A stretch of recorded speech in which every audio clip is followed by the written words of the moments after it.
it's of utmost importance to start making some changes. The time to wait has really come and gone. There's always been a culture in higher ed of repeating what we did last year and making it work, and there are just better ways to do things.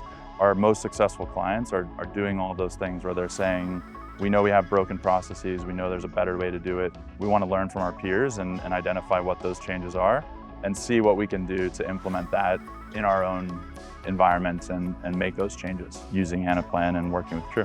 What is really special and really enticing about using Anaplan for all of our implementations is the fact that it is such a flexible platform that we can really leverage that to do exactly what we need to do in the higher ed space. So it's basically a complementary offering to our clients' ERP or multiple ERPs.